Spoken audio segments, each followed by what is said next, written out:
Okay. So thank you very much. And today, I'll introduce the science of thinking to you. The syllabus of our course is just, I'll share the syllabus with you in in the WhatsApp group. It's just a structure of how the course will be. But today, what I'll teach will try to cover most of the things you learn in the class. So if you understand today's class, I think you understand the rest of what you'll be doing mostly. So please pay attention to this class.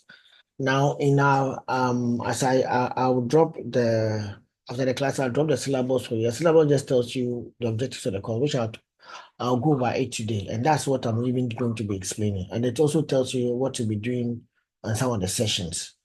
Particularly after discussing the science of thinking, we'll be looking into the research problem, how to be able to define, identify a better research problem for your work, and how to be able to let the philosophy of your research area inform the research problem that you are going to do.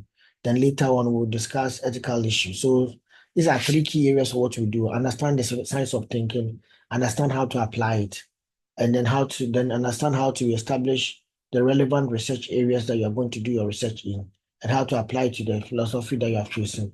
And lastly, and how to apply it to even methods of research.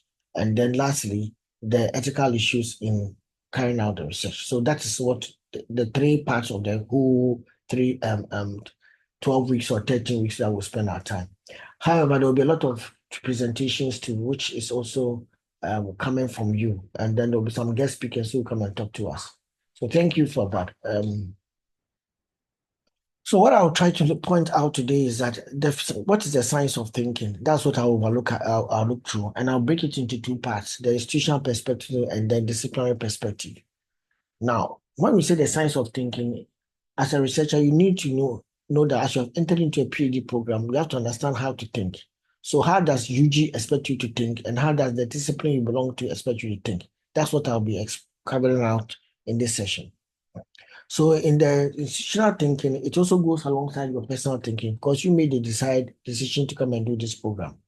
I know there are quite a lot of big guys here and senior members of society, maybe some MPs and some managers, some lecturers in other universities who are here. And all of you have got aspirations of why you are coming to do the PhD.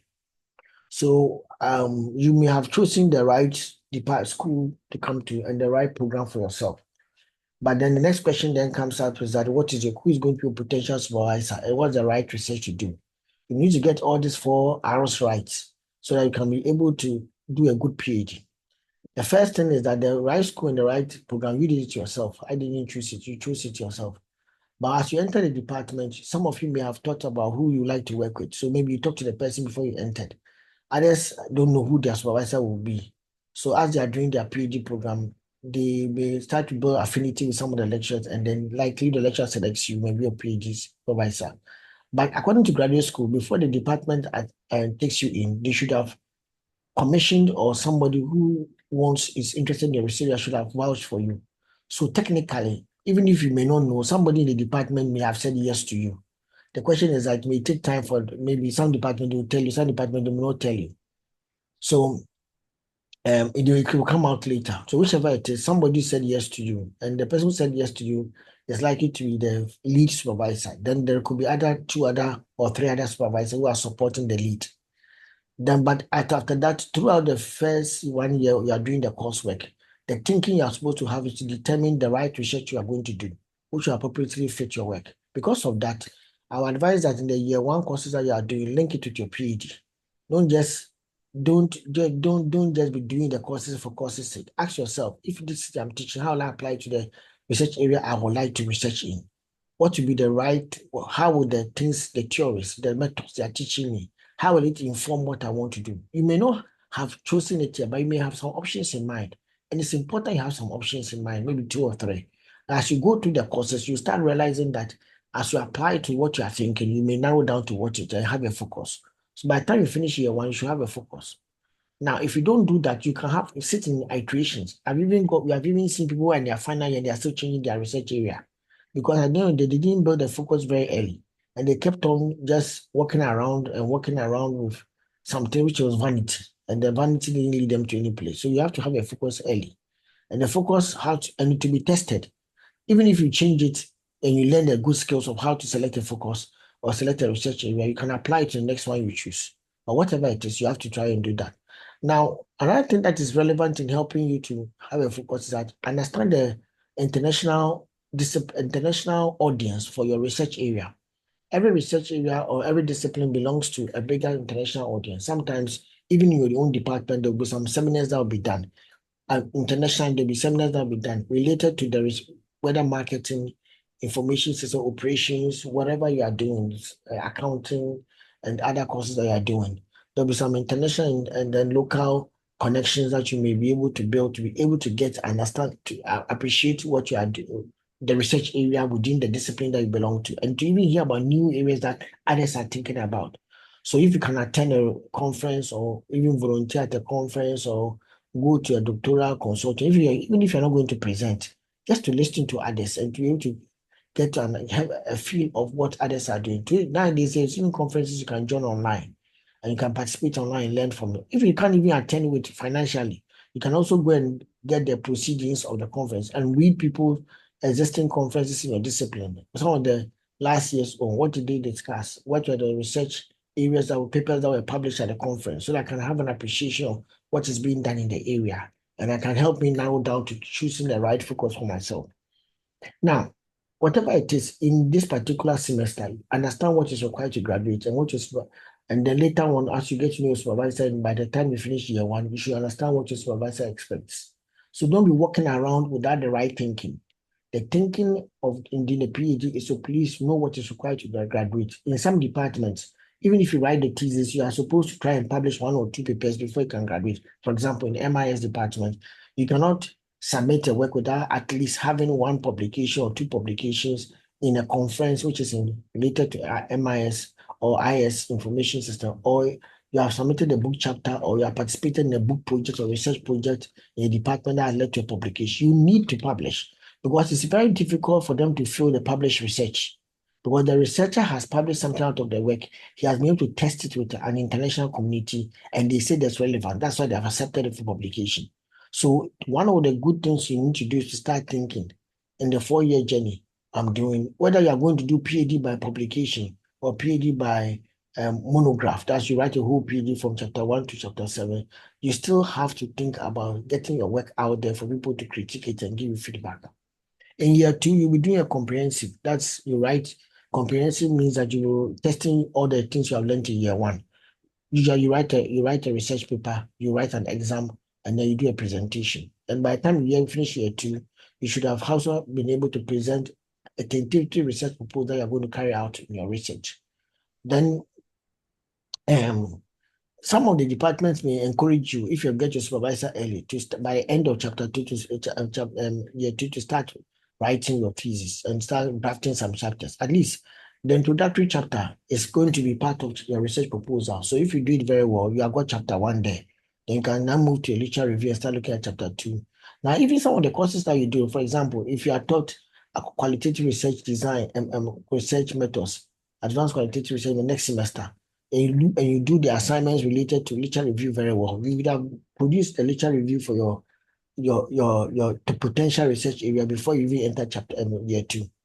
And then again, I will say that you have to test the waters by good. Now you have an understanding. You want to go to an international conference and go beyond volunteering, but here you want to now go and present a paper, and then you may get your first rejection. You can present a paper with your supervisor or with your work with your supervisor or somebody that is in your department and to your book chapter and journal. So I can get noticed internationally. You are the one doing research in this area. It's very good for people to know because when they get to know, they can share data with you. They can share information with you. For example, I went to a conference. I met Professor Hinson, and I was doing e-commerce. He was doing e-business, and we exchanged a lot of contacts. By the time I finished my PhD, he and I had published about 4 papers together. But I met him in my year 2 and stuff. And he was now coming, starting his PhD, and he had come to a conference in UK. I was also going to the same conference. Oh, and the first one, I think I went to test the waters. Then the second one, we submitted a paper together to a conference, and we got best paper together. So sometimes you meet friends, and you can actually build very, very good relationships, very, very good relationships with them, and they can give you an international opportunity. And here I am. He was the one who even told me that there's an opportunity to come back to Ghana and come and work in the Department of Information Technology. There was a vacancy here. So your international connections, friends that you get notice, who notice you may even give you a future job. You never know.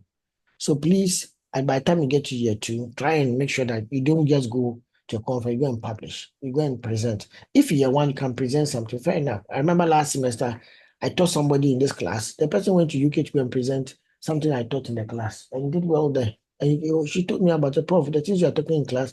I took an abstract to a conference in UK and they accepted it. I'm going to UK in January to go and present. I said, wow. I said, I didn't even know. I said, Prof, you have been coming, you have been telling us. So the assignment she gave us, I put it together on entrepreneur. She was doing something entrepreneurship, so she aligned with the work in entrepreneurship and just submitted it and got. So we went to UK to go and present. So you never know what you could come up with. But I encourage students.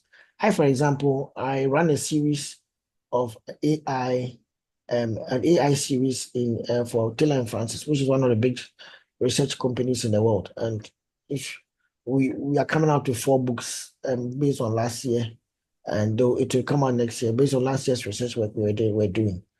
Every year I produce books, and you are welcome if you are doing it on AI to have a chapter in the next one, that next set of books that we'll be presenting for 2026. You never know. So I advise that please participate, take advantage, and get opportunity. Why is this important? When you finish this whole PhD, you are going to look for a job. They like to give jobs to people who have got publications faster than those who don't have publications. I've seen people being excellent in their research area, but the department they were applying to, they were not interested in them because compared to somebody, the person had complication, and that person had shown that he can externalize his work. So it is important that you start getting noticed internationally. And there's an work that you do called experiential learning here too, where you be attached to either your supervisor or an industry office or something for 6 months to 3 to 6 months, and you'll be learning some research skills. And I tell students I use that point opportunity to collect data in that year too. Use that opportunity to collect some data to gain some and to test your work. If you have got a very good mentor, he can help you to even start writing some of your chapters by that time. In year three, you should finalize your data collection. You should have collected your what's the name? Ethical clearance, which we'll talk about during the ethics time. And then you should have started writing your book chapters, chapter 1 to about chapter by year 3. Some people would have done up to chapter 4, 5 by then. Because now you should know what your literature review, you should have known your research model you're going to use for your work or your research framework. And then complete, if you are ambitious, you can complete the first draft, but it's very difficult. And some of my best students have completed their first draft in the first 2 months of their year 4 instead of because the year 3 is some of the data you collect, it will be non-factual, non-relevant. Others, so you may have to go back again. Others, you may realize that the model doesn't fit well. You may have to change the model. So there's a lot of iteration in year 3. So the earlier you start getting confused in year 2, the better. So that by year 3, you are finalizing yourself. I have somebody in year 3, you had to reject the whole work. You had to go and start again. So in year 5, it's not that you are able to finish. So if you are not very careful, you will not be able to finish on time if you don't start writing early. Now, as much as the PhD is, you come to class together, it's still an individual work. Don't ever have an erroneous thinking that it's a collective work. It's an individual work. Please, you are an individual. No matter which class you are in, you go. If you come to lectures, you don't come to lectures. You are making your individual choices. When you so they go and listen, come back and come and teach me. You are the one making that mistake yourself. That's one of the reasons why this semester I say I want to do the class online so I can record it. Last semester I was meeting them face to face. By the time we finished, they still didn't have anything as a record for them. And those who forgot. But now there's a record now. So we'll do much of our lectures on online. Then maybe the presentation we'll do it face to face. Now, what I'm trying to emphasize here is that if you think you are a collective, oh, this guy go and listen. Then when it's assignment time, you do it. You go and collect somebody's work and copy. Yes, PhD students copy each other. I'm telling you the truth. They copy each other. Some people don't have time. Yeah, mommy, I'll do it for me. I'll pay you. All this bad behavior and that trace that you have, you are building your own your own pit for falling inside, and you're creating danger for your own self. And most of you, one of the things that you don't realize is that it's because maybe you don't have a good objective of doing the PhD. You are just looking for a title to go and make noise in the industry that you have a PhD. If that is what you are going to do, you end up becoming an empty person sitting in the industry making noise. And sometimes when somebody just asks you one question, you realize that the person can see through you. That this PhD, you just got it by just getting it. You didn't actually pay much more thorough understanding to. And so and it will show in your Viva too. Your Viva, you'll be making your own Viva you have spent 4 years to you find difficult to answering questions because at the end of the day, people were doing everything for you. So I advise you, no matter what you're going to do, even if you are doing a PhD to just add to your achievement in life, because sometimes people do that. I've supervised from ministers to MPs to whatever it is. I've seen people do it for different reasons. Now, if you are doing it, or even some people who have achieved or have actualized already, if you are doing it for all those reasons, please, whatever it is, make sure that you understand the substance there, so that when you speak, you can be an ambassador of the discipline. You can be an ambassador of your supervisor. You can be an ambassador of the business school, and you can be ambassador of the University of Ghana. Don't come in here and pass through and not learn anything. And then when you're out there, make noise that you're a PhD for University of Ghana, when you can't even do just basic reasoning. So please, I beg you, participate in the program, put your effort into it, take advantage of what is required of you. Now there's a book called the PhD Handbook, which is given by the PhD and it's given to all PhD students. It's on the graduate school website. You can download it.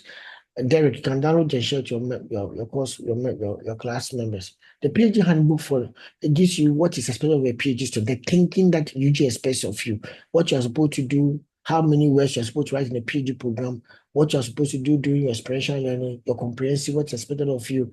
It has all the rules there. If you feel comprehensive, what it means, all of this thing is there. And even the structure of your PhD. For example, in the structure of your PhD, let me jump a little bit. The graduate school expects you to have some preliminary pages, a cover page, a title page, a declaration page, where you and your supervisor, you and your supervisor will sign an abstract page, a dedication, acknowledgement, table of points, a list of figures, arranged in this order. Then you can go to your chapter 1. After the chapter 1, basically you have these items are there. But at the end of the day, if you are doing your PhD, beyond the preliminary pages, you are supposed to at least have a chapter 1 that looks at the phenomenon, a chapter 2 that has a lecture review, a chapter 3 that's your theoretical foundation, and possibly your conceptual framework, how you're going to analyze the data that you're going to see, collect. And it depends on the type of philosophy you belong to. Some people don't have a conceptual framework. They may just have a theoretical foundation. The context of study, that one can either come after chapter 5 or before chapter 5. Usually it's about the study location, because somebody marking your work sitting in Nigeria, sitting in Venezuela, sitting in Switzerland, may not know Ghana very well. So you have to explain the context of where they study, the industry we are collecting your data for. And then the research methodology, you see what the philosophy starts with the methodology. So if you don't get the philosophy class right, your whole methodology will fail. If your methodology fails, that means that the whole thesis has failed. So the class that we are having is very, very important. The philosophy starts the discussion in the research methodology. Then you got the results and analysis. Then you have got discussion of your findings and the conclusion. Then the reference appendix. All shouldn't be less than, I think, 60,000 words. I believe so. It's just 60 or 50, one of them. 60 or 50,000, one of them. Shouldn't be less than that. Or the 55,000. 55,000. Okay, Nibano. It's 55. Oh, okay. Dr. Nibano says 50. You have submitted already, so you know what it is. Okay, so please, you have the handbook from the graduate school updated it, so you can help them download it and then share it for us. Okay. Derek, add Dr. Nibano to the page. You can DM him and ask for his phone number, then add it to the WhatsApp group. Is Dr. Wusu here now? Okay, I don't think so. Okay. No, it's not here. Okay, so let's continue. The 8 chapters. No, the 8 chapters is not 8. Some people do 7 chapters. Sorry, some do 7 chapters, please. The 8 chapters is depending on your department and depending on but at least what we don't want to see is Joshua, you are talking here. Oh, Prof. You are disturbing my. I said, if you have a question, raise your hand. I was saying that Some do 7 chapters.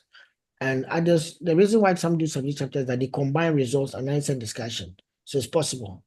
And others also, or they don't have context of studies, it's added to their case study results. So it has happened. So sometimes I have a 6 chapter, 7 chapter. But when a person has 6 chapters in a PhD, it's likely to be very questionable. I'm just telling you.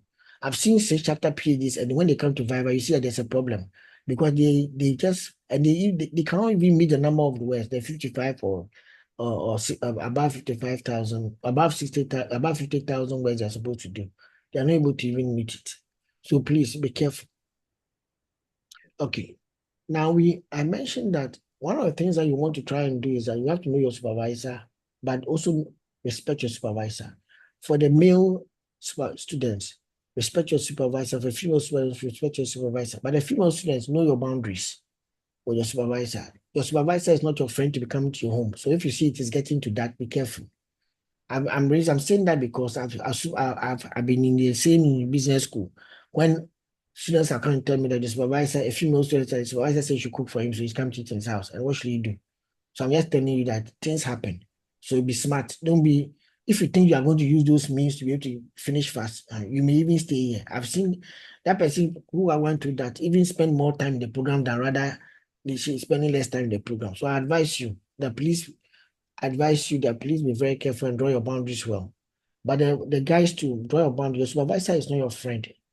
If you are even older than a supervisor, be careful how you behave. I had a student who went to another supervisor and told him that whenever I give a call, and I'll be her supervisor, when I give an instruction, he finds it difficult to take it because she's older than me. I said, really? And you still want to finish? And I didn't even know this until the person finished. And the lecturer told me about it. I said, no wonder she was struggling to do the PhD.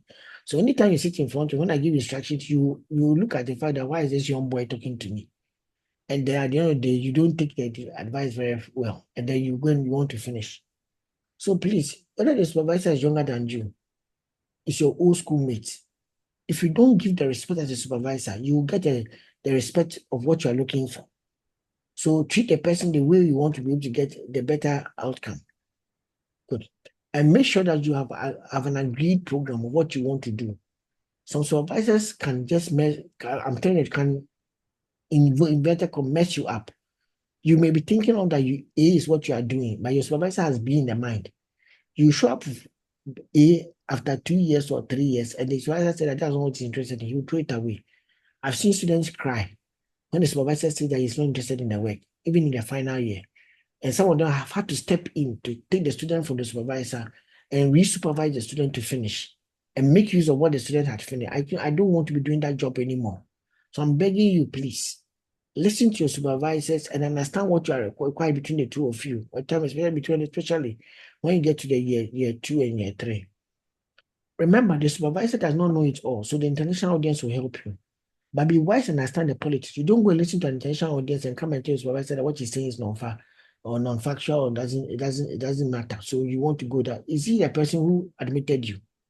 So you have to understand very carefully how you introduce what you have learned from somebody to the discussion between you and your supervisor. Lastly, make sure you are publishing your supervisor, because how do you say you are publishing your work and you publish your supervisor throughout the whole year? Especially the lead supervisor. As for the other supervisors, it is not your job to manage them. It is a technical, according to graduate school, it is the lead supervisor's job to actually coordinate the others to work with you. So if you're not very careful, you show up with your second or third supervisor, I finish chapter 2, I'm bringing it to you. Say that, have you sent your first supervisor? Has he okayed it?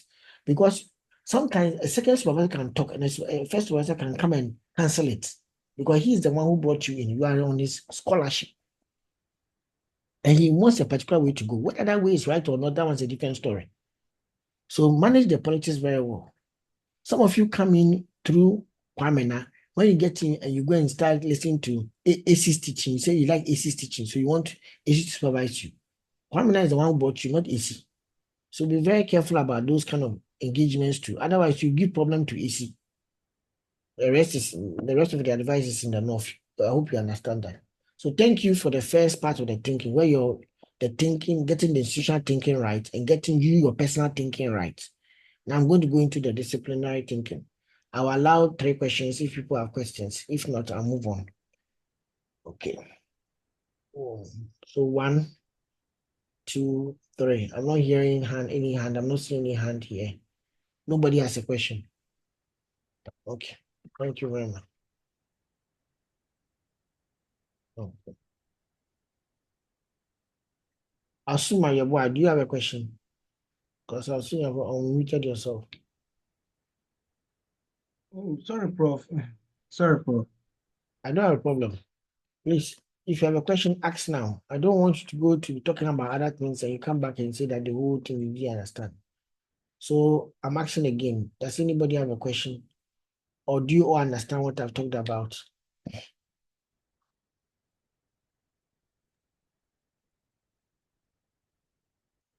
Derek, you don't have a question. Jimmy and No, Prof, I'm okay. okay, you have been around for some time. Okay. Okay, so please, I want to acknowledge everybody understanding. So everybody here, if you understand and you acknowledge everything and you don't have any question, give me a thumbs up so that I can get your commitment that you say you understand everything I've said. I'm waiting for you. About Kofi, Abdul Majid. Yes, sir. Yeah, I said give us a thumbs up if you are, or you have got a reactional thumb up. So give us a thumb up. Let me see the thumb up from all those who say that. I want to see it so that Abdul Majid, we are waiting for you. I'm Amy, Angie, Yeboah, Yes, Prof. Benny. Yes, I'm not calling your names. I said give a thumbs up for me to be sure that you are okay. Or you don't know how to use thumbs up in there. Asuma. Okay. Okay, so I'm waiting for you. Albert Kofi,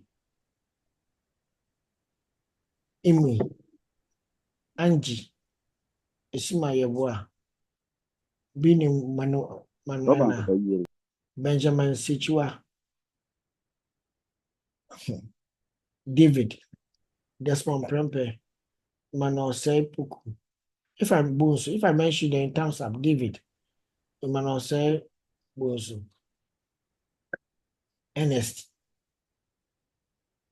Florence Newman, Fosia Okan, Francis Annan, Gladstone Ahaji, The mention of my name. Jimmy, Joseph Abo. Every T shall play.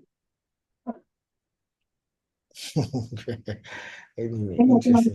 Joshua Nettie, Mr. Kennedy, Kingsley Wusu. I think Kingsley, you have done it already. You are the first person, cry. Thank you. Larry Samuel, Manaf. Manaf, what name is that your name or is a guy name?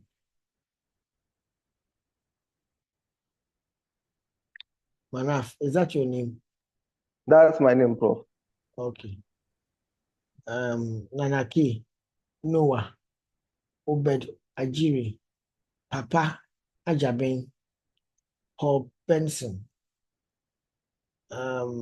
Richard Utu, Samson Wassan, Samolai, Samodamilati. Okay. Okay then. Thank you very much, Samuel. Good. Now I see your hand up. Coming from your boy. Yes, it's my last question.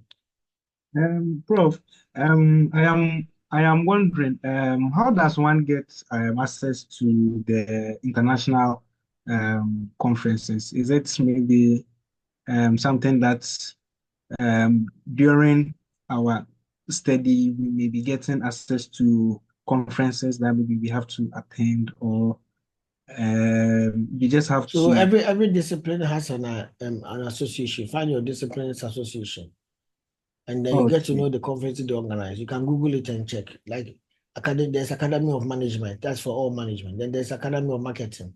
There's Association of Information Systems. There is HR to have their own things and stuff. So you can find out. And when you are being taught at your departmental level, you can also ask about some of the good conferences in the disciplines you attend. You can ask the lecturers. I'm not in every discipline. I'm not in accounting, for example, so I don't know that for accounting. Okay, Prof. Okay. Thank you very much. You're welcome. Okay. Good. So let's go to the next session. I don't see any other hand here. Okay. So next thing that we're going to do is to next thing we're going to do is to okay. So the question has come from here. So does your university have any avenues for publishing? Does the department have any avenues for publishing? Does your supervisor expect of you? What does your supervisor expect of you? Where has your supervisor previously published? The journal, the book chapter, and conferences. So that can guide you. So your supervisor too is a good point, or faculty members in your department is a good point. Good. So disciplinary thinking. So now we're going to go into disciplinary thinking.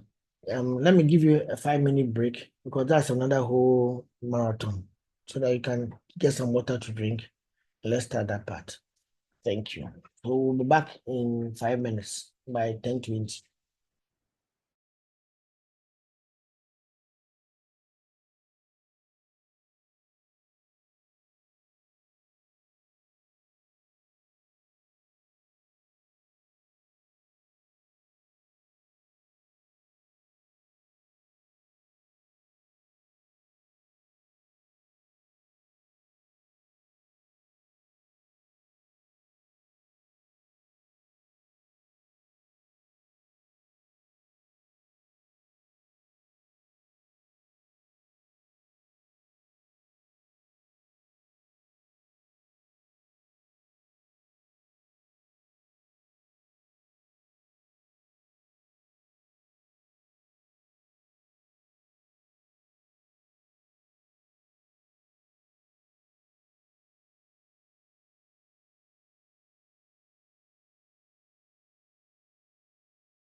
Okay, thank you very much. We are back. So we are now. I heard somebody saying that you can't hear anything. I think you are not following. You're not hearing us. So please, we take breaks because we are also dealing with elderly people here, and people are sitting down listening to a presentation. So after some time, they have to get up and walk a little bit, drink some water. So I have to accord them the respect for that. And some of them too, some people are there. They may be a nursing mother. They have to go back and hold a child or something like that. So let's allow that kind of breaks to help our colleagues. Thank you. Is that okay? Yes, Prof. Okay. You boy, I think you are in your first semester, so, first 1 week, so you are not getting to know each other. But even though you are individuals, you are also colleagues too. Make sure that you know each other, you are friends. Otherwise, some good information is going on, you never hear. If you are only in your corner all the time. I remember last year we were doing an assignment. Some students never knew about that the assignment was being done until the time assignment was supposed to submit it because when I asked the class, I said, Prof, they don't join anything. When we call for meeting, they don't come. When we chat on the platform, they don't chat. So they don't even know what is going on. So please, we participate in activities that maybe Derek or maybe Albert or anybody will lead. Maybe Amy, I don't know which your other class reps, but Amy or somebody will lead and stuff. Good. Now, as we move into the next session, because it's disciplinary, I will quickly would like to know the disciplines that are here. So if I mention you, let me know your discipline you belong to. So Joshua Ball, what discipline are you in? Sorry, Joseph Abo, finance, please. Sorry, Joseph, sorry. Joseph Abo. Okay, please, are you related? I was reading as Joshua, sorry, because of Professor Abo. Please, are you related to him? Yes, please. Oh, a brother? Yes, please. Oh, good. You know, he has been one of our great mentors in the University of Ghana, and he has really brought a lot of change to us as a department. When I was working as an HOD, he was very phenomenal. And Wow. okay, when next semester, if I'm teaching, you realize I use a lot of his things to teach. Mm. Yeah. And he also has a very wonderful wife, Patience. And Professor Patience Abo too is phenomenal in the That's work she does. Yeah. So you are in a good family. So you don't have, you see, from day one, your resource strength is solid. You are not your equal. Oh, that Prof, you taught me. You taught me MPhil. Hey, I also taught you. Yes. And you never told me that you had a brother. You tell me that, hey, then I'm in trouble. The families have been making decisions on me. Okay. Imano Bonsu. I said Bonsu. Yeah, Discipline. finance accounting. Finance and Finance. accounting. You are in both departments. Finance. You are in finance department. Now in finance, yes. Now in finance, yes. But your background was in accounting. Yeah. Okay. Yes. Mr. Abdul Samed. Prof, I can afford nothing with this celebration. Mr. No, Abdul. you don't want to be telling people. Mr. Abdul. Okay, he's off. Mr. Albert Kofi. Hello, sir. Please, I'm in management science. Oh, okay. Mr. Abdul Majid.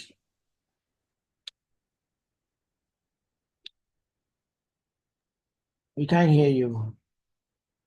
Mr. Abdul Majid. Okay, we can't hear you. And then Mr. Mr. Obed Ajiri. Ajiri, if I'm right. Mr. Obed Prof, Ajiri. yeah, Yes. Prof, I'm in finance. Finance. Mr. Abdul Majid again. Mr. Mrs. or Miss Amy. Miss Amy. Yeah. Prof, please.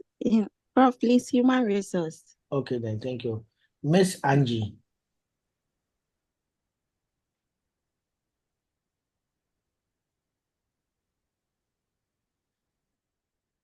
Okay. Angie, we couldn't hear you. Mr. Asuma Yabua or Mr. Asuma Yabua. Prof, finance. Finance, okay. Mrs. Mauna. Mrs. Mauna.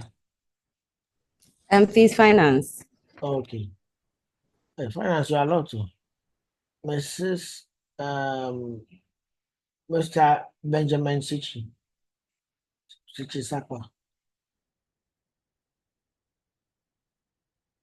Okay. Benjamin is not active. Mr. David. Mr. Hello, finance. Finance. Okay. Mr. Please. So, Mr. Emmanuel Sebos, I think you came earlier. Yeah. Yes, please. Okay. And you are? Yeah, finance. Good. Good. Oh, thank you very much. Mr. Okay, Mr. Ernest. Mr. Ernest. Of marketing. Florence Newman. Mrs. Florence Newman. Prof, please, management science. Okay. Oh, okay. And then Mrs. Fusia Okan. Human resource, please. Okay. Francis Annan. Management science. Yes, sir. Yes, Prof. Management science. Oh, okay. And then Gladstone. Hello, Prof. Please, I'm in finance. Okay. Jimmy, Mr. Jimmy. Please, I'm in finance. Okay. Nibano, can you continue calling their names? Prof. Joshua Nete. Continue, Nibano. Okay. Joseph has been called already. So Joshua Nete. Yeah, Joshua Neti, IS, Information Systems. Right. Mr. Kennedy Apayre. Yeah. Accountant, please. Thank you. Kinslow. Finance. Thank you. Larry Samuel. Health policy and management. Thank you. Manaf. Marketing. Thank you. Nana Buama. Finance, please. Thank you. Nana K. HR, human resource, please. Thank you. Nanaya Amankwa. Please, HR. Thank you. Noah Akila, sorry. Marketing. Thank you. Papa Jabin Anochi. Marketing. Thank you. I think Obed has been called already. So Paul Besson. Health policy and management. Thank you. Richard Otu. Please, health policy and management. Thank you. Samson Wasan. Finance, please. Hello. Yes, this is Samson. I'm doing. Samson, we didn't get your program. Okay, I said I'm doing finance. All right, thank you. Samuel Damilati. Hello, Samuel Damilati. IS, please. Okay, is it the same Sammy? Okay. Prof, Yes, please, Doc, it is. Okay. Prof, please, you ask me. Okay, thank you very much. And I know what is marketing. Interesting. Okay. Nanaya Mankwa, I didn't hear yours very well. Please, can you repeat it? I'm in HR, human resource, HR. Oh, okay. Thank you very much. Okay, so you are all welcome to the business school, and let's discuss disciplinary thinking. Hello, Prof. Yes, please. This is Desmond Prempeh. I didn't hear my name. I don't know if. Sorry, Desmond. Please go ahead. Finance, please. Finance. Okay, thank you very much. I think finance, you're about 15, if I'm right. I should think so. Right now, I know about 13 of us. We are Okay. 12. Okay, so Okay, finance, and I think after finance, then you have HR2 being quite large. Okay, then I think the smaller groups are health policy and then information systems, and then the other one, that's management science. I think accounting doesn't take this course, if I'm right. They are on their own. Okay, good. So let's get into what is Hello, important. Prof. Yes, please. Accounting students, we are on. Yeah, here. Oh, Yes. then maybe public admin students who are not here. Okay, there's one group that usually they have their own classes too. Okay, so accounting. How many are you? We are 5, please.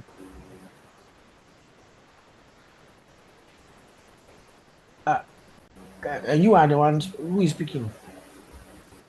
Kennedy. Okay, Kennedy. Okay, thank you. Good. Okay, good. But Abdul Majid couldn't tell us where he is, so later on. Yeah, he's also accountant and Okay. Summit. Okay, then I good. Then that makes it. You don't have any lady in. No, please. Okay, thank you. Okay. This one, take notice of the class list, and then take notice of the different groups who will be the contact person for each of the groups, so that they can coordinate them easily. Yes, Prof. Okay, so the mind, the way we think. Sorry. Think my slides. Good. Okay. Now, the way we think in research is what we call philosophy. Philosophy is the science of thinking. The science of thinking in terms of the fact that what tends to be the values, beliefs, and techniques that underpin the thinking of the scientific community you belong to, or that discipline that you belong to. Now, that way of thinking, what they believe, what their values are, what they are, the techniques of achieving or coming up with knowledge in that disciplinary area is what we call the paradigm. That paradigm acts as a map or a guide to tell you what kind of problems that a marketer, a finance person, an accounting person, HR person should address, and the types of explanation that an HR person, a marketer person, a a researcher or scientist will accept. So if you are not very endowed with an understanding of paradigms, when you carry out research in your area, you may not know what is seen as acceptable knowledge within that area or the discipline that you belong to. And because it's a PhD, philosophy, a doctor of philosophy, the doctor of the science of thinking. That means that the sort of the science of thinking in mathematics, sort of the science of thinking in finance, doctor in the science of thinking in HR. Then means that you should understand the science of thinking in HR. That's what we are trying to do. So the philosophy plays a very key role in the starting the whole research journey as a researcher in a discipline. There are different research paradigms or groups of philosophies. There is the positive dimension, which most of you know about, those who do quantitative work a lot. And then there is the interpretive, those who like to do qualitative work a lot. They interpret the world, or they try to construct the world through their interpretations or through others' interpretations. Then there's those who tend to critique the world and critique the understandings and structures in the world. We call them the critical paradigms. So this usually paradigms fall within one of these. Either is sitting between one of them, or it's an extension of one of them, or it is a rejection of one of them here. So the fundamental type of paradigms are these three, but all the other paradigms tend to evolve around them by rejecting, accepting, combining, and you get all the other paradigms. Okay. Now, for a thinker, as a researcher, your mind should know that the research paradigm is where you start from. Because the way you think as a science, as a marketer, as a finance person, tells you what kind of questions you can ask as a finance researcher. Good. I'll talk about research topics later. But I'm just telling you that the paradigms matter. Then later we'll look at the topics. It will also inform the kind of problems you like to look into, the gaps you appreciate, which will lead to whether you want to determine some hypotheses you want to go and achieve, some objectives, some questions, then the rest of the work comes up. So if you don't get a paradigm right, you are not a good ambassador of that scientific area. There are several books that explain paradigms. One of the very good books is Creswell's book, the very old version. I think this PDF, I think anybody may have it. I may also have it. The chapter 2, or even the current versions of Creswell book, the chapter 2 of most of his research design book, or some of the other chapter 5 or 2, all discusses this topic, choosing among the 5 approaches. And the 5 approaches are usually the dimension, the domains he's talking about. So he talks about quite a number of domains that can inform the research that you do. Then there's another guy whose book is a snapshot, a very good book, Fisher. I think this one to have the PDF, so I'll look for it and share it with you. And then that one looks the chapter 0. He has a chapter called Zero. He spends his time explaining paradigms. And the chapter 1, he talks about explaining paradigms. Then in my own book, I don't do much paradigm discussion because of the background is good. I have an appendix that I look at a snapshot table. What is in the appendix? I will even share it in a table. I can share it with you today. And then usually in chapter 1, I explain what is research. And in the chapter book edition 3, especially, I break into the disciplinary areas. Edition 4, I touch a bit, I summarize a little bit of it. But in the edition 3, if you have edition 3 of my book, you see that that's the largest version of all my books. But the edition 4 also looks at it in a different way. But the 3 and 4 always look into, have an extended chapter 1 that breaks down the paradigms, breaks down the research areas. What is called science and finance research? What is called marketing research? I explain them into detail. And later on, I'll bring it to class and then we'll look at it. I'll bring the screenshots and we'll look at it and use it to extend. That is not for today, but that will help you understand the paradigm leading to the type of thinking that what is acceptable as research in finance, accounting, HR, information science, management science, all of that. We do that. Okay. So the philosophy of research is usually about the science that underpin the research that we do. And in that science, the science tend to postulate a way we have assumptions to interpret the world. So we are going to look at the different paradigms that exist, their assumptions that they have, and their interpretations of the world. The different paradigms, the assumptions that they have, and the interpretations of the world. The different paradigms, the assumptions that they have, and the interpretations of the world. I'm taking my time to explain this because it's kind of confusing. But please, for now, if there's any part you are confused, raise your hand. Because this is becoming more technical. So don't wait for me to go to slide 5 slides after then when you raise your hand. Raise your hand and ask your question. Okay. Good. So a paradigm is a set of beliefs or values and techniques which are shared by the scientific community. So you say you belong to marketing. What are the beliefs and values and techniques that marketers use? You say you belong to accounting. What are the paradigms that accounting researchers use? And you being a business school, the business has its paradigms, and in that paradigms, and business being part of social sciences have its paradigms. So we actually inherit from social sciences, bring it to business, or bring it to the accounting, social sciences, business, and then marketing, social sciences, business, information systems. So we don't just draw our research paradigms from vacuum. We draw it from the big social, the science of society.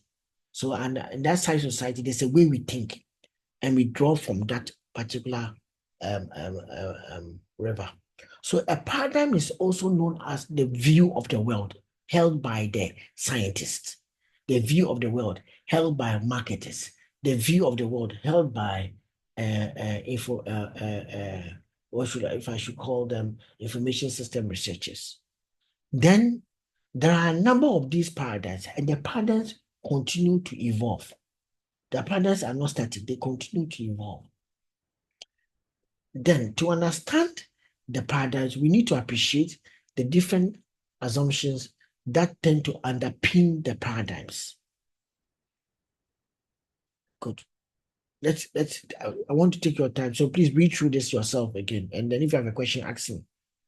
Let me give you 2 minutes, because I've said a lot of things, and there are a lot of things behind everything I've said here. So breathe here. Yeah.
So Zelda, you being here, the first time you heard about paradigm, what did you think? I'm not saying now that you are doing the PhD, you understand it very well now. But the first time you heard about paradigm, what did you think? Good morning, Prof. I thought it was who's gathering a particular discipline in terms of research, Okay then. in Okay. terms of do's and don'ts. Okay. What about Desmond, if you are here, or Nibano? Yes, Prof. Same there. I thought of it as guidelines that shows the boundary within which a particular discipline arguments or research will be accepted. Okay. Okay. Okay. And then Dr. Nee.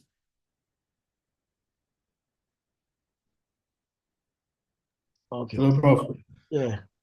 Yeah, so my understanding was that, in fact, I first heard it in MPhil.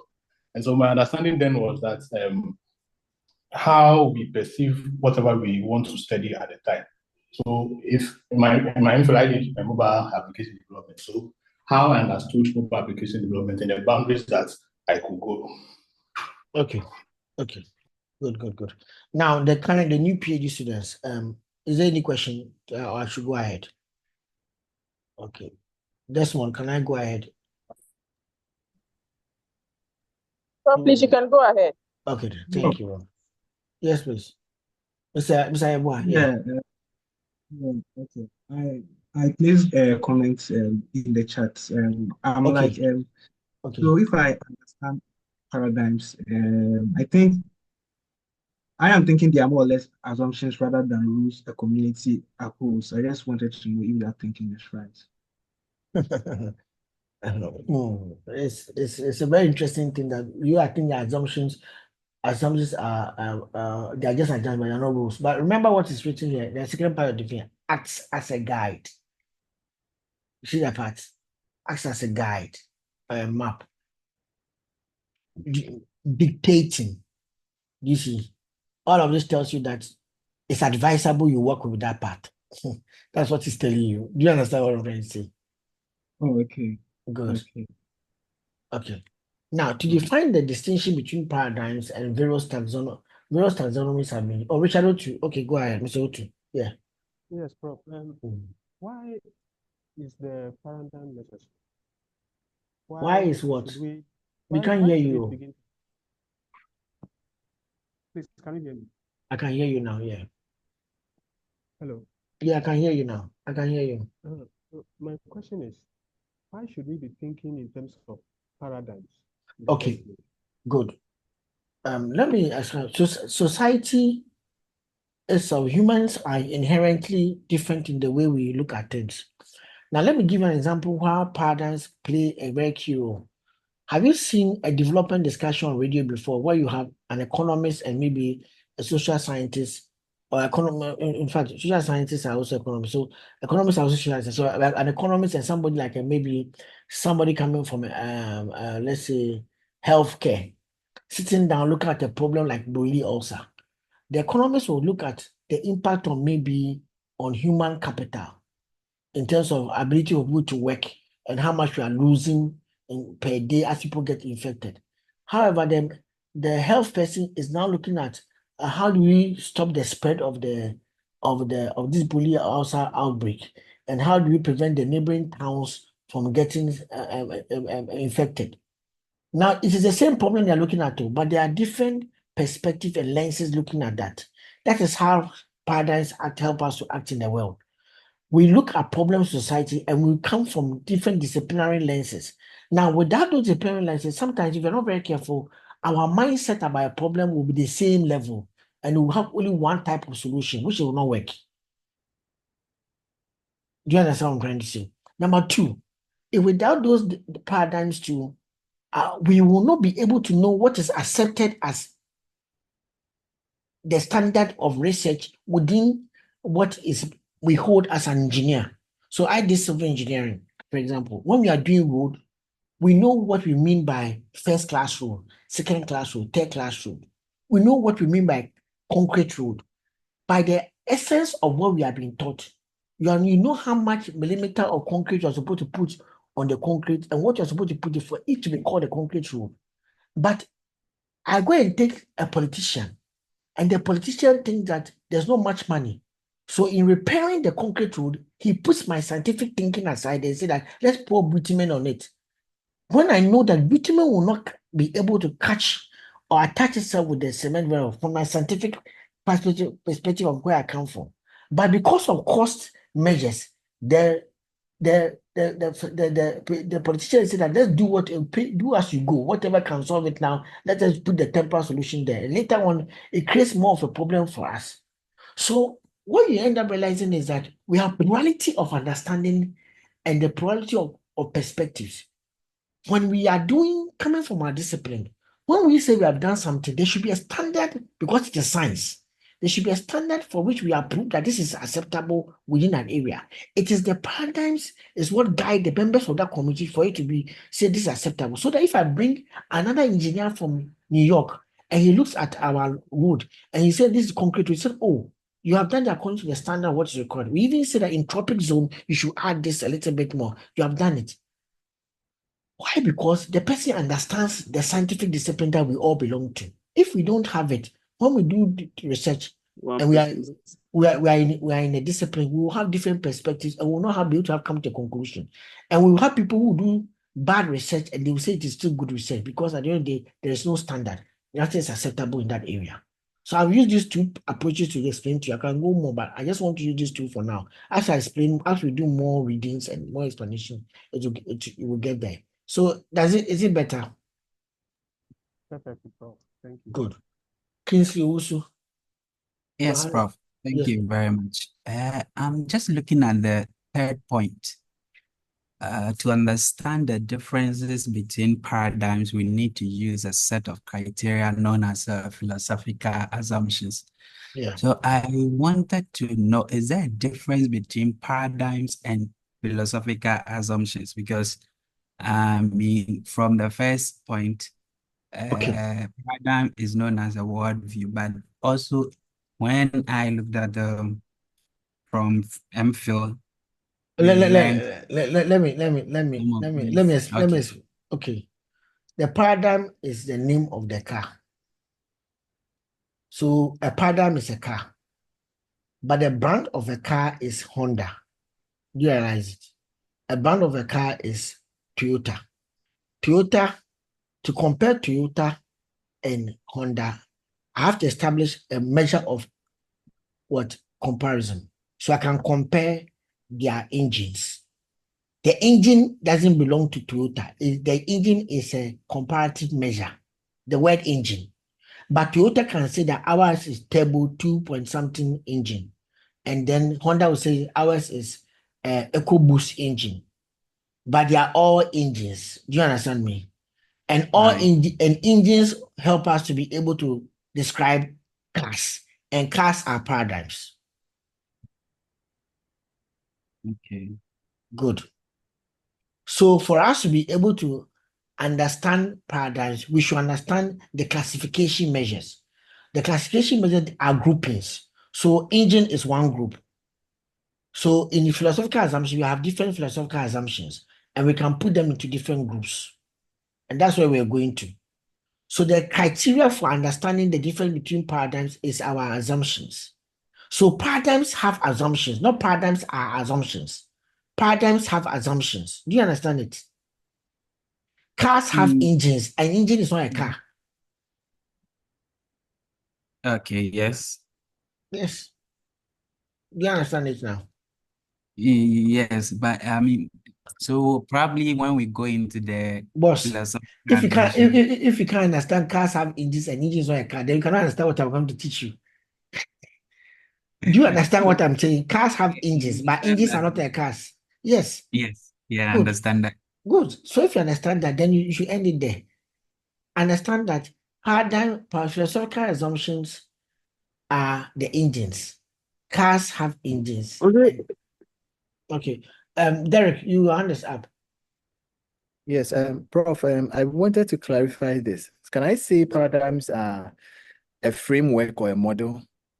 Because we initially said they are ways of thinking, and frameworks and models are No. ways of. Please. You are not coming to PhD. Don't mix the word framework and model. They are all different things. Okay. But whatever it is, anything that frames your research is a framework. So a paradigm will frame your research. So it's part of your. It can frame your research. A question can frame your research. So a paradigm can be one of the things that frames research. I won't say a paradigm is a framework for your research. A paradigm is among the many things that can frame your research. Your research question can frame your research. Did you understand it? Yes, Prof. I Thank you. get that, but there's a follow-up question. So does it also mean that since there are new areas that are always popping up, we can say there are new, we can have emerging paradigms also? I know we have the grandfather paradigms, like the ones that we are used to, but can we also have new ones that are emerging or as a result of the boss, beliefs of a particular group? I mentioned that. I tell you that there are different ones that are coming up by rejecting what is or combining some of the existing ones. I mentioned that. Maybe I didn't get that. Okay. Okay. I mentioned it. I mentioned it when I was Thank you. explaining. Yeah. Okay. Thank you very much. And very good questions, by the way. Okay. Good. Now, the distinction between paradigms are stem from what we call the taxonomies. The taxonomies embody the assumptions that we have concerning paradigms. I'm not about another word there. So the taxonomies are classifications. So there's a classification of an assumption called the ontology assumptions, the epistemology assumption, and methodology assumptions. So the methodology I've been talking about is a set of assumptions. So that you probably not been realizing it. And then that is Guba and Lincoln. And Creswell later on added in the 1997 saying that there's also called axiology assumptions and rhetorical assumptions. The taxonomies are the names that we give to them. So the taxonomies will help us explain what the differences in the ontology assumptions. So ontology, epistemology, methodology, ontology, epistemology, axiology, rhetorical, and methodology. Sorry. That last one, the latter part is what we are going to use. The 5 is what we are going to use. So taxonomies are the philosophical assumptions for research, and they are used to structure to explain the paradigms and then the worldviews. Okay. So an interdependent relationship exists between assumptions, and the relationship and that relationship formulates an understanding of fundamental assumptions within a particular paradigm. Okay, let me explain something to you. So what he's trying to say that the ontology and epistemology and methodology of a given paradigm tend to interrelate. That's all he's saying. So if you want to say that what are assumptions?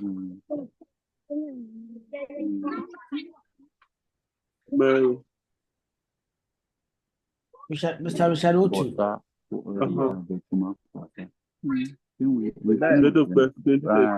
Let me see. Yeah. No, here the case 12. Here the case 6.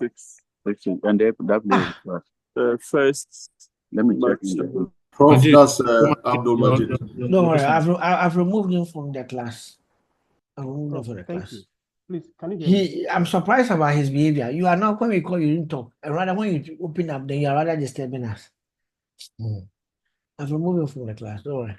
Let's go ahead. Yes, please, can you hear me, Prof? Yes, please, go ahead. Okay, so thank you. We talked about paradigms. Then in explaining the paradigms, you have introduced taxonomies. So let me so take your time. Let me go Yes. ahead. Let me go ahead. Or else you end up worrying yourself. Taxonomies are used to explain paradigms. So let me tell you. So every paradigm, there is going to be the categories of assumptions that we use to explain them. So when you take a car will have an engine, a car will have a body, a car will have interior, a car will have exterior. All of these are things that inside them will have different explanations in them. So you have ontology, epistemology, and methodology that embody assumptions that come together to define what makes a car, define what makes that paradigm the paradigm. So if I don't explain to you what ontology is, epistemology is, axiology is, rhetorical is, methodology is, you will not be able to understand how they combine together to create one paradigm. The reason why car companies have different cars is that where we combine our engine to the color, to the shape, to the body is what differs us, even for a given car company. If I take Honda Civic and Honda Accord, what is different between them is the way the combinations have been done, but they are still coming from Honda. That's what I'm trying to explain to you, that the combinations of what of the categories or the key taxonomies of a car is what makes the car become Honda Civic. So if you take Honda Civic, it will have some things that Honda Accord will have, but there will be other things that Honda Accord will have that the Honda Civic will not have. So for a given car, there is always the ontology, the epistemology, the methodology. What goes into it and the choices we make in, if ontology, I take 2% and I take 3% of epistemology and I add 1% of axiology, 2% of rhetoric, and 1% of methodology, I will create a particular paradigm. That's what I'm trying to tell you. So for paradigm to be created, we take ingredients from ontology, epistemology, axiology, rhetorical, and methodology. We combine them and create the name of a paradigm. So the reason why we are having several paradigms is that people combine them differently.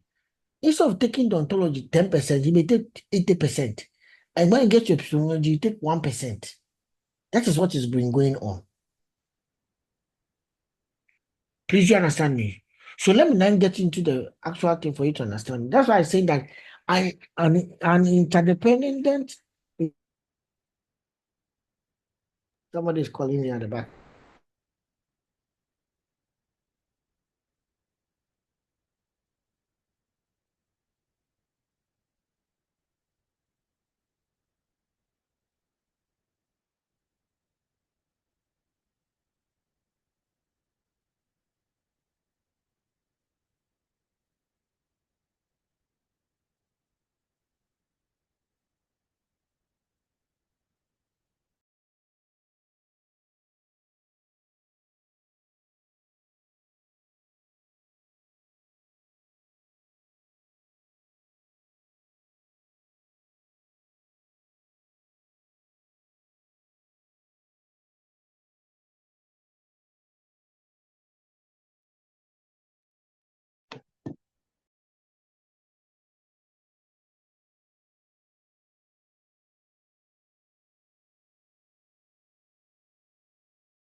So as I said, an interdependent relationship exists between the assumptions, ontology, epistemology, and methodology all interrelate to create a particular paradigm. So if you take ontology, ontology is about the way we see, scientists see the reality of nature. What is the nature? What is nature? What is the form of reality? Scientists have different perspectives of it. Some scientists see nature as objective, and others see it as subjective. Others see it as single or multiple. So if I take a particular paradigm, you may see that one paradigm will say an objective reality, but another paradigm will say that he has a subjective reality. That's why I was trying to tell you that it's the same thing, like somebody's car engine will be 2.0, others is 7.0. So the choices that people make influences the names, the type of paradigms that we have. So ontological assumptions is about how the world is being seen by scientists. Whilst we look into other types of assumptions. So the ontology talks about breaking down the world into the reality of the world. In this world that we look into, how do researchers see the world? Some researchers embrace the idea that the world has multiple realities, and that's the world itself is subjective. Others, and so that when they conduct their study, their study is to unearth these realities that exist. But when you look at quantitative researchers, unlike quantitative researchers think that there's a single reality, and that single reality is objective. So we can use objective instruments in understanding that well. That's why a quantitative researcher can have an objective questionnaire, drop it in a classroom, and go and sit in under some tree, come back and collect his questionnaire. He doesn't think that he needs to interact with the people anyway. They can answer the questionnaire, and that the whatever it is, they will give him what their views are, and their views is very objective. However, a qualitative person will say that I need to interview the person, interact with the person, listen to it. Because when I'm interviewing the person may even say, all this, are even inflections that inform that whether the person is telling me the truth or you have some other concerns about what he's telling me. And those concerns have to unearth. So why you say, why you don't support the issue, or you have a different view of why the library should be placed in front of the chief palace? These are the questions the person will ask. So he will pick on all of these things and even ask follow-up questions. Because the qualitative researcher is saying that the fact that they are building the library in front of the chief palace, people may have subjective views about it, not just one objective view. But a quantitative researcher can just go to the questionnaire, the chief palace is being built. To what extent do you agree? I agree, disagree. I strongly agree. I strongly disagree. I'm neutral. So he has been able to break the agreement into measures of absolute measures, agree or disagree. After I can count, those who agree 80, those who don't agree 60. Qualitative says no. Even the agreement, we have to understand whether the agree is fully agree or not fully agree. You agree, which aspect do you agree with? Oh, the color, the way it made the chief's house if you put the library in front of the chief's house, I can go to the library and at the same time I can also visit the chief.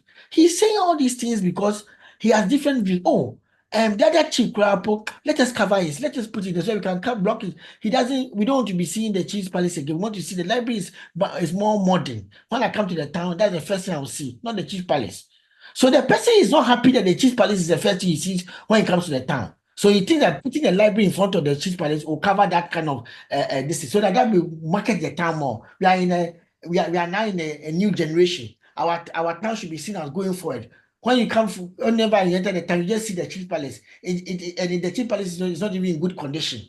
Now the other question is it about the chief palace not being in good condition, or you want the town that when we enter the town, we should see a modern structure, that is the library. So which of them are you asking for? That is what the qualitative person will end up telling you. That there are people who don't like the chief palace being the first thing that we see when you enter the town. They think the town is a modern town. They need a modern building. So the question then comes, should we put the money in building a new chief palace, which is modern, or we want to put a library that thinks about going forward and moving traditional thinking behind? Which of them are we thinking about? Now we are going to a standoff. Is it about the chief palace that we should upgrade, or we should build a modern structure, which is a library? You will not get all of this in quantitative because you went there to just absolute measures. So the reality of the world for the qualitative or qualitative group of paradigms, there are a number of paradigms that embrace the qualitative thinking, and another paradigm that embrace the quantitative, others who embrace both. So if we say that the world is objective, then it is single. If we say the world is subjective, then there is multiple. If we say the world is objective, then means that there is an objective reality. But in that objectivity, there can be relativistic reality too, which means that it's objective, but it is plastic in nature. That objectivity can change a little bit at certain times. That's where relativities will come inside. Then the world itself is constructivist in reality, meaning that it is multiple and it's coming from the construction of the people who are in it. And the way the people who are in it experience it is what we try to understand that construction. So when I was interviewing the people who are the second group, and they were telling me about the palace not being a nice thing they see, they are telling me their construction about the reality of the town. Their construction, what their understanding of the reality of the town is what they are telling me. So in the constructivist understanding of the of reality, we are trying to say that reality is multiple, but the multiple reality comes from the construction made by the people that we are interviewing, not the construction made by the person who is doing the interviewer. The interviewer is on the another side. So you have an objective reality We have a relativistic reality. We can have a constructivist reality. We can have a objective a reality. We can also have we can see the nature as being objective. We can see nature as being subjective, and we can see nature as being single and multiple. So when you understand the ontological assumptions, you will see that when you take one paradigm, a paradigm may choose one of this constructive reality, then to go to its epistemology and choose another thing. This is what I was trying to tell you, that this is what we call the assumption. The ontological assumptions exist in two key forms: objectivity and subjectivity, and sometimes in between them. So maybe somebody may even say three: objectivity and subjectivity, and then the pathway between them. Okay, so that's ontology. Manuel Bones, your hand is up, or your voice is up. Sorry, your voice is unmuted. Okay, good. Let's continue. Zelda, am I making meaning? Yes, Prof. Okay, thank you very much. Good. So epistemology. Epistemology is more about how we come to know about the nature or the reality, and then the way that the reality, the knower and what is known interact. The knower and what is known is interact. Okay, so if I go into the world, I have to understand myself that what is there to be known? That's the nature. How do I get to know it? That's methodology. And then what's the relationship between me, the who is seeking to know what is known, and then what's the relationship between me and then what is known? So, and what is acceptable as what is knowledge? Okay. So when I step in epistemology, I'm asking that what's the extent of proximity between the researcher and then the people he's trying to interact in the research?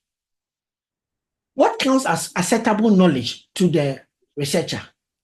And then that acceptable knowledge, what is the relationship between the researcher and that acceptable knowledge? Okay. Now, qualitative researcher says that the researcher is not independent from the known that he is trying to know or what is being researched. What you are trying to research is what it's called the known. What you are trying to know is you are trying to know something about the known. That's about the world. So the researcher cannot separate himself from that inquiry process and then what is known. Why? Because they believe that the knowledge that the researcher is trying to gain, it is context and time dependent, and it's established through the interaction between the meanings of what the researcher has as knowledge and what the people have as knowledge of the phenomenon. So as the researcher is talking to them, the way the researcher asks questions can shape the type of answer that is coming. So what is established as what is known can be based on how the researcher behaves. A researcher goes in very biased about the issue, about maybe whether government is doing a good job in the town. Because he's biased from a political sense, even in asking the question, he's even biased in the answers he's interpreting. So he's not allowing the people to talk. He's hearing what he wants to hear. That can be one. So if a qualitative researcher is doing research and he's not aware of his own biases, it can affect the outcome that can. So there is what we say is that in epistemology, one group of thought says that qualitative researchers are not independent from what is being researched. So whatever they are doing, they should try to know what the biases they bring to it so they can separate it from what they are hearing from the research participants. Number two, that research participant I'm interacting with, it is also the knowledge that is created is context and time dependent. If today I go there, based on the conditions that is happening there, based on the questions I ask, based on even the time of the year and what has happened maybe the previous day, depending on the type of study I'm doing, the answer I may get may be green. But if I come tomorrow and there are some things that have changed about the time and the context, and I'm not very careful, the answer will get to be blue. Because context can change the way they answer people, or the people's current view of the context can change what they will tell you. I go to students, I tell you that before they enter the UG, I tell you that is it good to enter into to come to do a PhD in the University of Ghana? Oh yes, the University of Ghana is a good place. It's ranked this and this, and I want to go and do a PhD. He comes into with a PhD program. After 2 days, going for a few lectures, going to class up and down, he started asking the same question. Is it good to come and do a PhD here? It is, oh, okay, but you have to be prepared though. There's a lot of work here. His views are now changing and shifting because he has experienced something. But the first time I asked him the question, he had not experienced it. So context and time has changed. And the knowledge that is being created about the PhD program is now dependent on the first 2 days of lectures. In fact, for some people, it's even dependent on last week when they were doing registration, the frustration they went through in trying to sign up and register. And some people have not finished registration. So if you're not very careful, that even that period of registration plus the first 2 days of lectures, depending on who the first lecturer was, how he welcomed them, how he scared them, how he just ignored them, how he blasted them, all of these things affect the way their views are. Am I lying?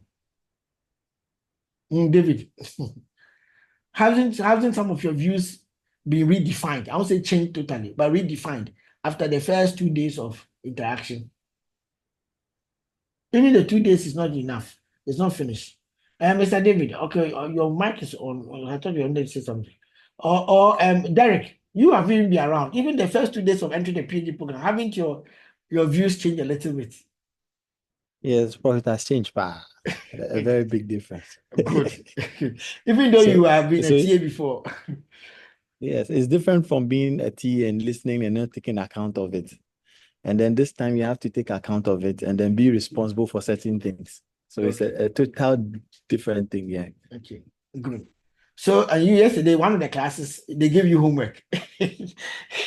So it's even changed that the first day you're baptized with work. So you understand. Yeah, and I believe that Angie too can tell me something from her class, or Mawina. Mawina, has your view changed? I'm still observing, so I'll say no. You see the type. You see how epistemology can change. He said her view has not changed entirely. Why? Because he's still observing. Anyway, so quantitative research. Nick, can you share your experience with us when you entered the PhD program?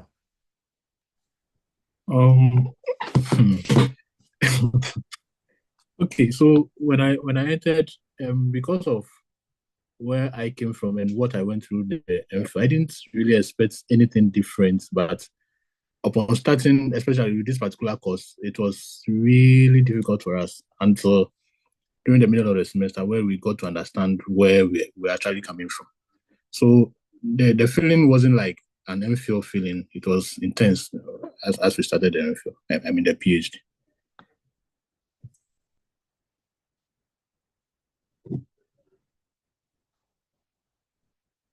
Anyway, but by the way, what you're saying is true. However, I didn't teach you this course, so maybe it could have been different if I taught you. We did it with Prof.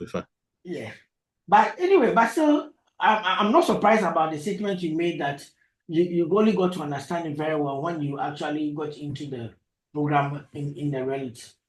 I hope you understand. I really get that part. I got that part because most of the time the students understand the program as it goes on, not in the beginning. Yes. Yeah.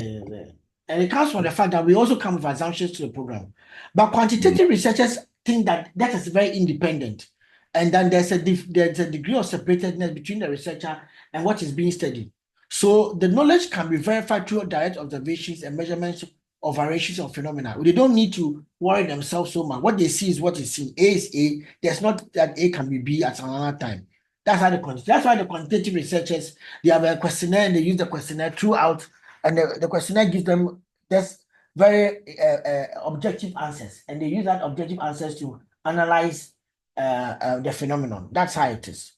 The next one, please, anybody having question on this one? Okay, I don't see any hand. The next one has to do with methodology. Methodology is about how we come to know. So it can be qualitative researchers are more inductive and emergent, meaning that as you are talking with them, the things can change. Whilst even the research questions may even change in the middle of the study and go back to your study and go and change the research question. So it is possible that depending on the paradigm that you belong to, your research question that you begin with is not the final research question you may finish your PhD with, because it can be very inductive in nature. It will change as you collect the data. You may have better questions you want to ask and a better appreciation of the research problem. So if you're not very careful, you can be sitting in a PhD like that for a very long time. If you don't become very sound in your thinking from the beginning, and you think that, oh, the thing will emerge, it will emerge at fourth year, fifth year, you start seeing your mates have graduated, you are the only one in the program. Because you don't stop observing. You keep on saying, there's a point in time you have to stop and say, this is good enough for me to answer and then get my PhD. This is good enough to service a PhD. Yeah. I don't know. Let me just ask Desmond. I don't know whether you asked. Desmond, are you here? Yes, Prof, I'm here. Okay, you are in the third year now. Have you reached a point where you think that the question you have is the actual question you are going to do your Hello, research Prof. on? Yes. Hello, Prof. Yeah, Desmond. There are two Desmonds, I think so. Sometimes. No. When I call Desmond, I'm not calling Prem. I'm calling Kumi. Sorry. Thank you. Desmond Kumi. Sorry. Then I'll get Desmond Kumi. So what do you think? Desmond. Yeah. Yes, Prof. When you started today's lecture, you were giving us some of the things that they will likely encounter throughout the PhD, and a lot of them have actually happened to me. I started, first of all, trying to work on a topic, and then during my experience here, I noticed that there was no data in that area, and then I had to change. So yes, my research questions have changed big time, and they continue. They still are changing because I'm getting new insight as I move on. So yes, it's applied a lot to me. I don't know, Prof, if I have answered. Oh, you have answered my question. What about Zoe? Yes, Prof. I started with a whole different topic. Going into the program, I have even changed paradigm, so you can imagine. It has changed a lot. It has changed a lot. My questions are still changing, but I'm in the final state of refining them too, and I'm now seeing the PhD. So, Prof, what you are saying is very true. It has happened to me.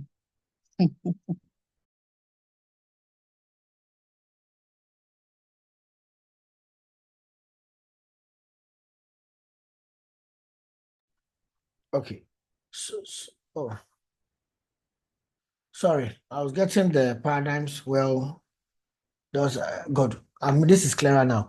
Now, what is she saying is true. She says she has changed paradigms, and the paradigms means that if you have changed the lead supervisors, it happens that way. Because maybe at where you are going to, your lead supervisor is not like that.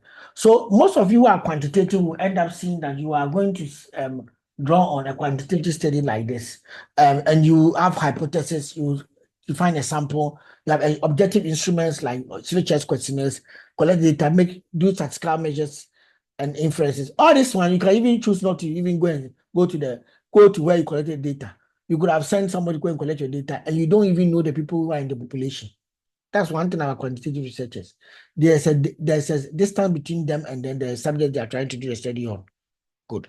It's because they objectify the reality. And because they objectify the reality, they think knowledge can be created by without interacting with the reality on a personal level. There can be a separation between you. And that the knowledge can also be obtained and verified without necessarily engaging with them. So the method that they choose are very, very objective and have some distance between them and the subjects. Qualitative don't do that. Qualitative do something different. They have to engage. So if you realize qualitative will embed themselves in the study. Mr. Joshua, you are here. Haven't you seen yourself embedding yourself in the qualitative study you have done with Dr. Hussein Ko before? You embed yourself. Prof, please, Yeah. I have. Please, I have seen myself severally. Okay.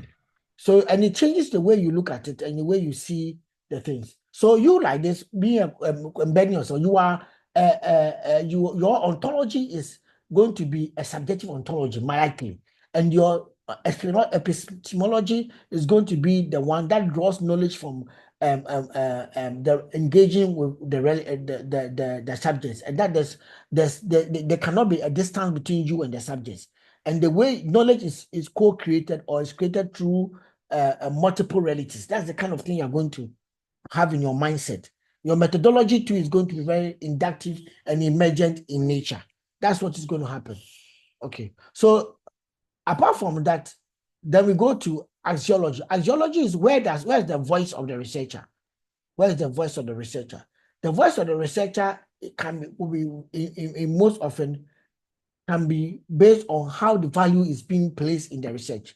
For example, qualitative researchers embrace the fact that the research is influenced in one way or other by the researcher's values. Where is your value coming to? Well, hence the researcher become immense in what is being studied. And sometimes the values of the researcher, how he sees life, how he sees the world, how he even puts, how he does his things in life, influences the measures he chooses and influences how he does and interprets the world. So the researcher's values play a key role in underpinning the research that is being taking place. But there is no question about axiology with quantitative researchers because it's very independent. You know, there are some finance people who are very, very distant from how the issues of the poor is. The poor is the poor. He is getting below, earning below $2. That's all. There's no subjective emotional attachment to the whole thing. He didn't qualify for the loan. Reject him. He's not going to now look at, your mother's issue. Okay. He has quantified the thing. I do meet the criteria. It's your job, your job that you have. Can you be able to pay for the loan? You can't pay for the loan. There's no question about it. So usually loan officers who are who are stickler to the rules of the loan are very, very, very have an axiology that's very independent from what they are engaging themselves with. So there's no question about value here. They just look at the thing. It said no stamp, bam. Then they stamp. There's a next. It's you'll be begging and be asking that. Won't you even see inside for me? Won't you even have some mercy upon me? There's not a question about mercy here. It's more about the fact that his value is not playing a key role here. There's no question about axiology with a quantitative researcher. If you're a quantitative researcher and your axiology is being influenced by your values, that means that you are on the pathway between quality and quantity. Now, every time I've been telling you, I've been showing the two extremes. Some people sit in the middle. Some people sit even outside. So don't think that there's only going to be two extremes, quantitative and qualitative. I'm just showing the extreme ends. But some people, okay, and whilst we think the world is objective, we still think that it is plastic in nature. So sometimes we have to bend the rules more. We have to accept the subjectivity of some of the issues. So they are sitting in between the two. And there are some people who believe in that. But the extreme ends are what I'm showing you for both, for all of them. Mr. Prempe, please go ahead. Mr. Prempe, please go ahead. Prof, sorry, I just wanted to alert you that we have finance, we have another class immediately after this, which is around 11:30. So okay then. Good. I don't know how you manage that for us. No. I don't need to finish everything. This is going to be it even takes me 3 weeks to teach this because people have to take their time to understand it. Then the other part is rhetoric. Rhetoric has to do with the role of the person in terms of a voice and the language of writing. So if you see in terms of the rhetoric of a qualitative researcher, sometimes they tend to put in things that ensure that they were there. They tell the story that refer to themselves. When I asked him the question, he said this. So there's something like I or they, we did this and I did this. And so you see that kind of writing style within the work. I remember I was supervising a PhD student and he had the I and the we inside. And somebody took it and was marking and said, why do you have first and second pronouns? Researchers don't do that. I said, you don't even know the paradigm you belong to because you come from a quantitative paradigm that doesn't, it's very, everything is quantified. And there's no essence of showing the researcher through metaphors in the writing. You think it is wrong. It is not wrong. It is the paradigm you belong to that is not accepting that. Not that what the person did is wrong. The paradigm the person belongs to accept the use of metaphors and referring to themselves in their write-up. So the word we, I, and things will be seen in that person's those type of work, but you will not see that with a very quantitative bias type of research. Because there is objectivity, reliability, internal validity, very full of numbers, full of and because this one doesn't meet the threshold and it satisfies this, that is why it's accepted, it's rejected. Hypothesis accepted or rejected. That's straightforward. There's nothing like issues to do with confirming the results based on qualitative accounts of the issue. No, nothing to do with that. So rhetoric is different rhetoric is different, and then the methodological is different. So we use these ones to be able to break down the paradigms. So next week, what we'll do is that we'll pick each paradigm, and then we'll look at the different types of paradigms. There are several of them. Cresswell talks about post-positivism, constructivism, advocacy, and pragmatism. Others like Olikowski talks about positivism, interpretive and critical theory. Then Fisher talks about positivism, interpretive realism, and critical realism. There's quite a number of them. And even the readings that I'm going to read, you're going to see different ones being applied by different types of disciplines. So next week, what we'll do is that we'll take each of them and break it down. What is the ontological question for positivists? What's the epistemological view of the positivists? What's the methodological, rhetorical, and axiological views of the positivists? This is why I needed to teach you the assumptions first. Then I can be able to use the assumption to explain the paradigms. Is that okay?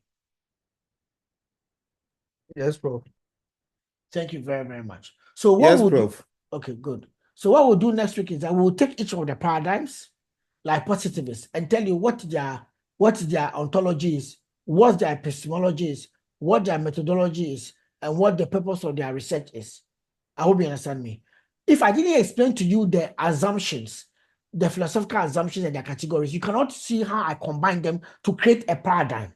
So paradigms, like I told you, is a particular combination of a little bit of one dimension of an ontology. For example, positivist is single and objective and concrete reality.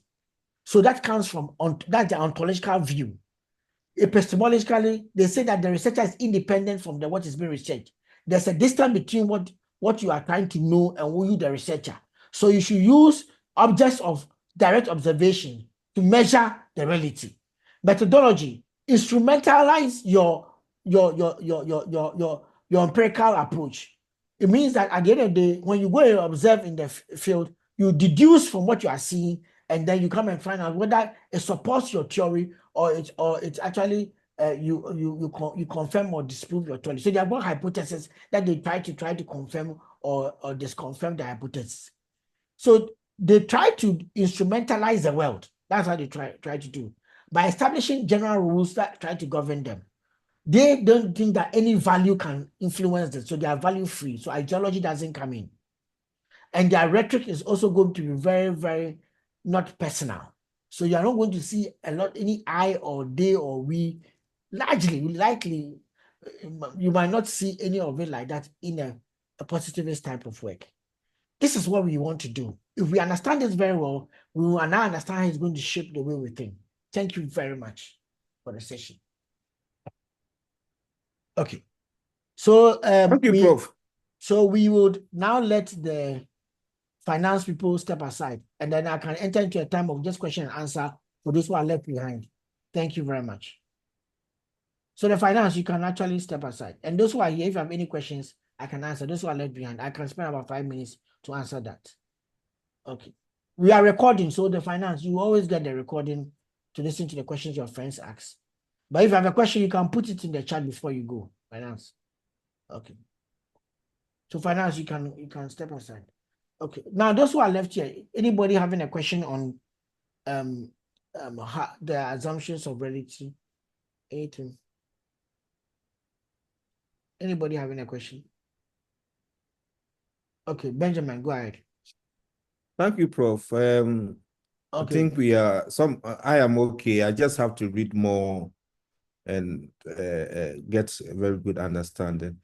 My question I want to find out, I don't know whether you have already mentioned it earlier, the slides, are we going to get it immediately or to be do somewhere so that we'll pick it? Thank you, Prof. Over.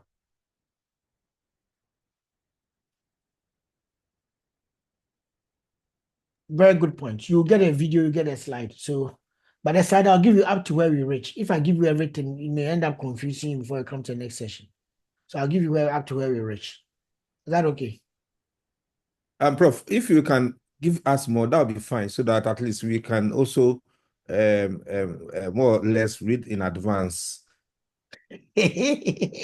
Are you sure? You are going to make some of your mates say that Benjamin wants to confuse us. Be confused. Prof, we agree with Ben. We agree with him. You are the TS in the class. You are hear you. Somebody say that the first session crap the word philosophy I've not understood it. Now you want to add other things to it. Anyway, I don't have a problem. I don't have a problem. Anyway, I don't have a problem.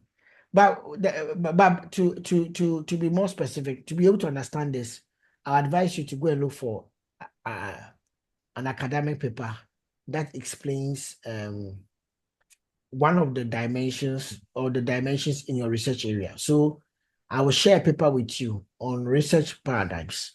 Let me see if I can show it to you. I'll share a paper with you.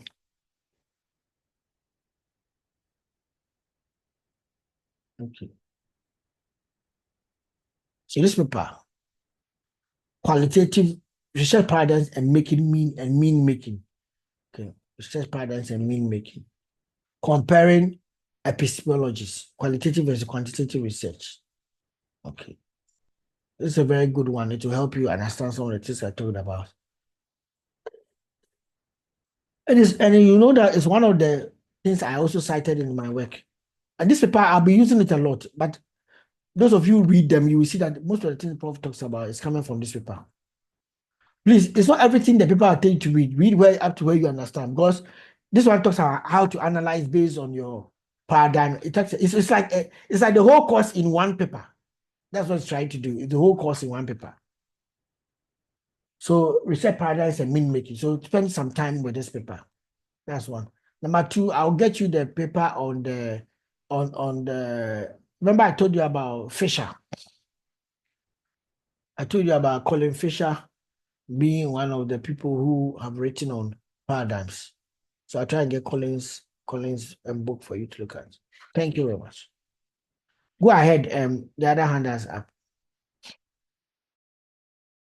Prof, thank you. So we can, from my understanding of what you have taken us through so far, can I safely analyze the researchers' paradigms and tell the sort of researcher he is, or person the person he is or she is, especially in terms of our supervisors? Maybe you can look at the person's publication, that, okay, this person, even if I need 1 mark to pass, he will not give me. So that we can use their paradigms and these things to their research papers to analyze who they are. Can we do that? Okay, so let me say something. The problem we have about research papers is that some people, after their PhD, throw out these whole assumptions aside, because sometimes, depending on where you're publishing, if you're publishing very high-ranking journals, sometimes philosophical assumptions matter. But if you're not publishing in very high-ranking journals, you may not be concerned about that. Number two, not every faculty in the business school understand paradigms. I'm telling you the truth. Because it wasn't in their university, it wasn't said as a very important point. In fact, when I joined UG, I didn't even see in my business school, there were very few that were even mentioning things about paradigms. I came and I was making a case about it. I even did a program called Reconstructing the World Through Critical Realism, and people attended. That's when I started talking about. In fact, the critical realism, it wasn't even a discussion here. I was a voice of critical realism telling people that what it is. And people were doing research, just they take data, go and collect data and analyze. Very quantitative in nature. So everybody saw themselves as positivists, even though they didn't even know that they were not positivists. The fact that you are collecting data quantitatively does not make you a positivist. Good. So I would advise that going to look at somebody's paper will not, but some papers actually mention the paradigm in the paper. For example, I have a paper that I mentioned I'm using critical realism. Some other paper I didn't mention I was using critical realism, but you can see it inside if you understand it. So if you want to see people who actually use their work like that, a paper like this is interpretive. In almost all his papers, he makes you know that it's interpretive. Good. I do quite a number of work that I do critical realism.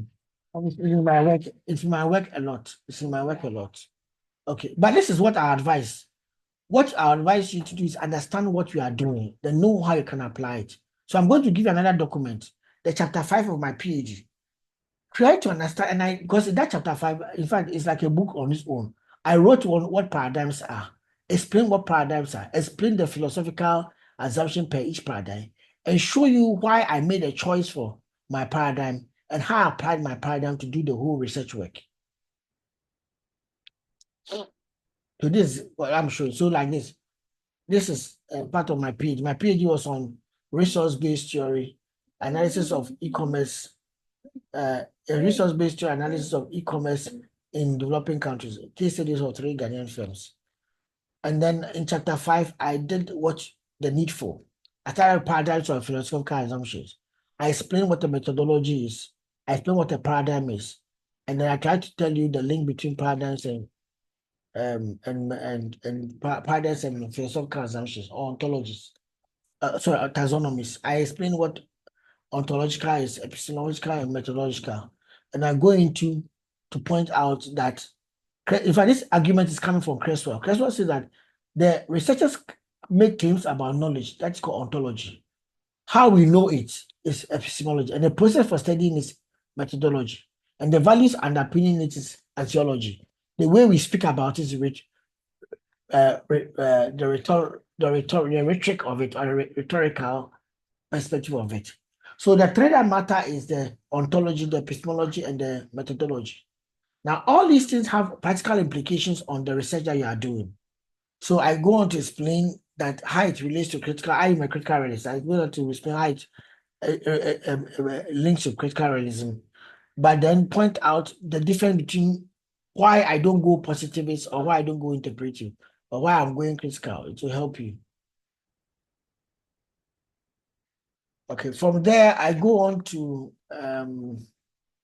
talk about how to apply critical realism to research. So I go into detail about as a methodology.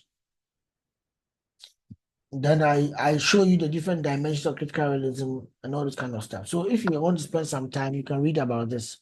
In fact, over the break, if you spend this time on this one more than the slides, it will be better. Those of you who want to know what to do, if you spend more time on this chapter 5 and understand it very well, you will learn more than rather working if you following the slides, because well explained.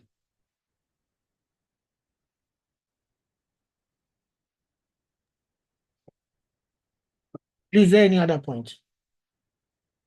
Okay, then we can take it call it a day. Thank you very much. Next week we'll continue. Oh, sorry. Please, Joshua is here. Okay, Joshua. Hey, Prof, I want to know, at what point can a paradigm end up becoming a methodology? Because I could see a paradigm as a methodology from your thesis. Thank you. Okay. Okay, so I won't say the paradigm is your methodology. Your paradigm informs your methodology. Remember, they say the paradigm acts as a guide. Yes, Prof. Good. So the paradigm informs your methodology. That's all it does. Oh, okay, okay. I saw a paradigm as a methodology. That's why I asked that. Good. Okay, so a paradigm as a methodology is just telling you that we are using critical realism as the, let me explain that methodology as an assumption is more about the process of coming to know. But methodology as a chapter heading is the process in which the research was coming to know. So methodology technically is from your chapter 1 to the end, in terms of process itself. But as a write-up is chapter 5 or chapter 4. But as a process, it's from beginning to the end. As a process. Okay. Please, so let us differentiate methodology as a write-up. And then the methodology as a process of carrying out the research. Okay. Good. Okay, Prof. Thank you. Okay. So, look, I think maybe you should, that's why I say you should read it very well. Listen to it.